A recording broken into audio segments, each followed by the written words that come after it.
30 సంవత్సరాల సిరిసిల్ల నియోజకవర్గ కార్మికుల ఆసాంల యొక్క కళ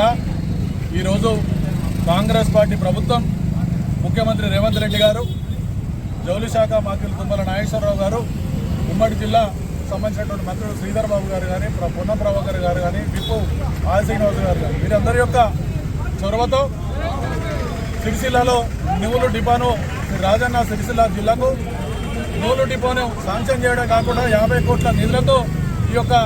నూలు డిపోను ఏర్పాటు చేయడం హర్షణీయం. దీనికి కాంగ్రెస్ పార్టీ ప్రభుత్వానికి తర్వాత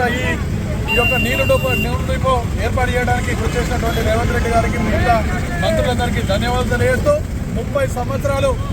ఆ రోజు స్పిన్నింగ్ మిల్లు ఈ సిరిసిల్లలో ఉన్నప్పటి నుంచి ఇక్కడ ఒక యారంటీ కూడా కావాలి. తద్వారా ఆసాంలకు కానీ, కింద కార్మికులకు కానీ 1-2 జోడి ఉన్నటువంటి వాళ్లకు వెసులుబాటుగా వారికి ఎన్నో క్రెడిట్తో ఇచ్చేటువంటి పరిస్థితి ఉంటుంది, మంచి వెసులుబాటు ఉంటుంది. దీంతో ఆసాములు కూడా, కార్మికులు కూడా అభివృద్ధి చెందేటువంటి కార్యక్రమం ఉంటుందనేటువంటి ఉద్దేశంతో ఈ యొక్క నూలు డిపోను ఏర్పాటు చేయాలని ఎన్నో సంవత్సరాలు కోరినటువంటి కోరికను మన్నించి ముఖ్యమంత్రి రేవంత్ రెడ్డి గారు ఈ డిపోను సాక్ష్యం చేసినందుకు వారికి మరొకసారి ధన్యవాదాలు తెలియజేస్తా ఉన్నాం.